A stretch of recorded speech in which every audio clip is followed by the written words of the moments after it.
When I tell people that I study philosophy in university, they usually give me two different responses. On one hand, people say, "Oh, nice. Philosophy is interesting, pretty cool, huh?" But for these people, I get the impression that they don't really know what philosophy is or what philosophers do. I think they're just a little afraid of sounding ignorant or annoying by asking those questions. On the other hand, I tell people that I study philosophy. They look at me and they ask, "Okay, what's that? What do philosophers do?" So these people, they don't really get it. Actually, they ask because most likely they want to know. But that's the thing. They are ignorant, but they demonstrate a willingness or a willingness to learn. And we will see this is the philosophical spirit. So, in very basic terms, philosophy comes from two different Greek words. You have philo, which means wisdom, and you have Sophia, which means love. Now, on the love side, I think people already have a pretty good idea of what love is. Love is your passion, what you dedicate yourself to, what you think you're going to do the rest of your life, what you really want, the object or subject you focus all your attention on. So, yeah, love, we already know what that is. But what about wisdom? I feel wisdom isn't as well defined as love is. So, if you do a little research, you will find that people generally describe wisdom as a combination of knowledge or information with experience and good judgment or a good capacity to actually use the knowledge and experience you have. However, in thinking about wisdom, I have somewhat of a different definition and it's very broad. For me, wisdom will just be a general and undying willingness to learn and basically learn about anything you want. But when you show that you are willing to learn, you have an interest in whatever you want to learn, of course, but that interest is going to manifest in the form of questions. If you want to know something and you don't know it, of course, you're going to ask questions about it. So, okay, but that's very general still for philosophy. So, this leads us to the question, what kind of questions do philosophers ask? And I think that the questions philosophy generally asks are the ones that are either very difficult to answer or can never be answered by their very nature.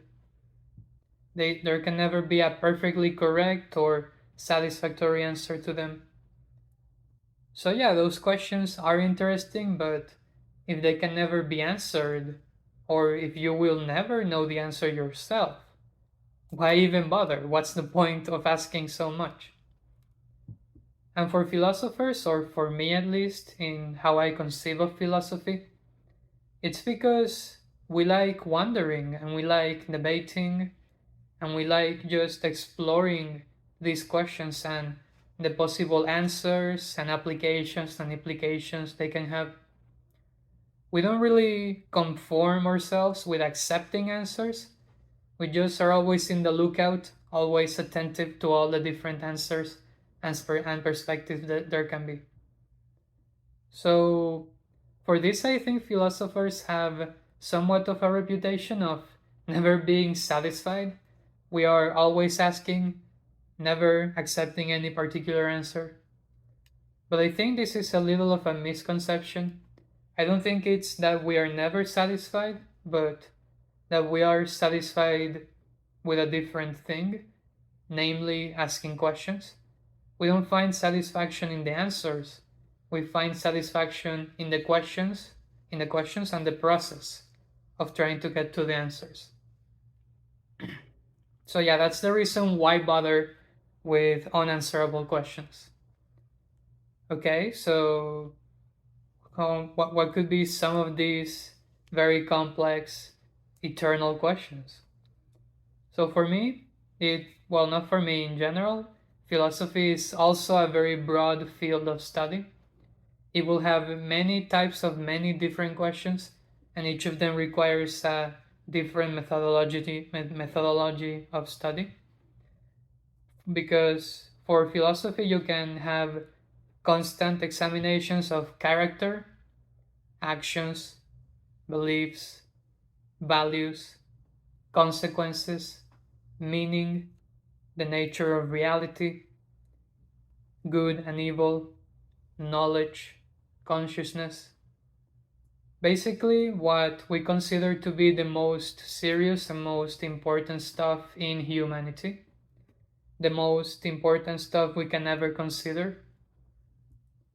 And I think that if you are willing to reflect on these questions for the rest of your life, or even if you are just willing to reflect about them in general, you can become a philosopher. And I think most people can become philosophers if they just accept that these questions are always in constant need of different answers.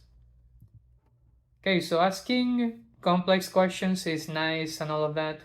Very interesting, yeah, philosophy. But what do philosophers do? AKA, how can they be useful to society? What jobs can they have? What professional careers can they follow? And some of them are going to surprise you, I think. Let's start with what philosophers can do in general. I believe that philosophy is communication and education. Education can take many different forms as well as communication. We think that it's teaching mainly. They can also just be writing, podcasts, videos, having conversations with your friends and family. All of that can be education. And philosophy education, like any other education should, aims to form better people, better citizens.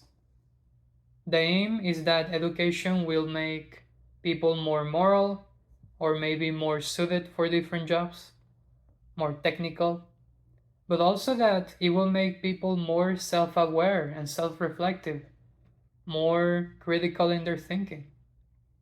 And there is actually a former therapist called Daniel Mackler, which said that self reflection is not for the faint of heart. I also believe that self reflection takes a lot of courage, and philosophy, asking these very important questions, takes a lot of courage and maybe a lot of your mental sanity, depending on the person. So, yeah, I will link that video from Mr. Mackler in the description. I think it relates very well with the topic at hand. So, one application of philosophy is just education, teaching about how to think about these questions. Another very important application of philosophy is debates and arguments. So, I think that debates and arguments should be a democratic exchange of ideas. Like Winston Churchill said, democracy is the worst political system except all the others. So, yeah, democracy will be very important in how we discuss philosophy. This exchange of ideas can have many different ramifications. On one of these ramifications, it makes people more friendly, more open to each other, open to different perspectives. This friendliness leads to more intimate bonds between people. These intimate bonds create a sense of community that you can discuss these questions, give very radical answers to these questions, but you will still be accepted as a philosopher or as a person that just likes to wonder about these questions. Another very important application of debates and arguments would be that this is basically how countries, governments, and laws are made. There is always a discussion about what should be, what shouldn't be, what is, what isn't. And finally, debates and arguments in a personal level help you substantiate your beliefs and values of any kind, really. They can be religious beliefs, moral values, maybe social values, or economic beliefs, whatever you want. And in this sense, you would be very surprised of how many people close themselves to this question. They just make very absolutist claims about what they think reality is or what reality should be. They use adverbs like always, never. They say this is not possible, or all of these people are like this, or these people can never do this. And I don't think that would sit well with me as a philosopher. I can never be that certain about anything, really. I can only be certain in my uncertainty, if that even works. So, yeah, philosophy will be just about communicating ideas about the difficult questions. The greatest philosophers in history all have pointed to problems. Problems are going to be questions in this case. They say, people, you should think about these questions. And they, of course, try to provide answers, but people after them are going to criticize, maybe improve the questions they want to communicate, perhaps provide a different answer, maybe a diametrically opposed answer to that. So it's a fun process. It's a fun process trying to come up or not come up, just observe problems all people should consider and trying to solve those problems, even though it may they may be unsolvable, unanswerable. About how philosophers can be useful to society, I believe that philosophy has application in any other career, but just to mention a few, philosophers can work in education, they can be teachers, counselors, advisors. Philosophers can also work in social service and mental health services. They can be social workers, they can be therapists, they can be psychologists. Philosophers can also work in law, they can decide to be lawyers. Maybe that education in law, based in philosophy, helps them become politicians, make better laws, make better governments for societies. If philosophers have religious inclinations, they can study theology.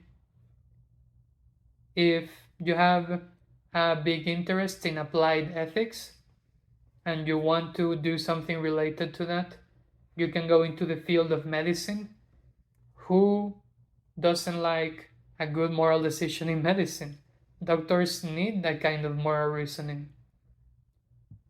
You can work in the social sciences, you can be a sociologist, maybe not focus so much on the moral problems or the problems of knowledge or consciousness, but rather try to diagnose social problems and how governments and people should try to solve them.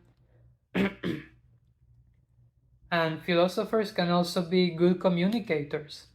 They can be business leaders, they can make conferences, they can be the spokesperson for a company or the spokesperson for any government institution, really. So you will see that philosophy has many applications, or at least many foundations, for all these different careers. And I hope that this video helped you clarify what philosophy is and what philosophers can do. For me, this is all very interesting, but when you hear that someone studies philosophy, don't just say it's interesting, actually understand why and how it can be interesting. Thank you for your time and attention.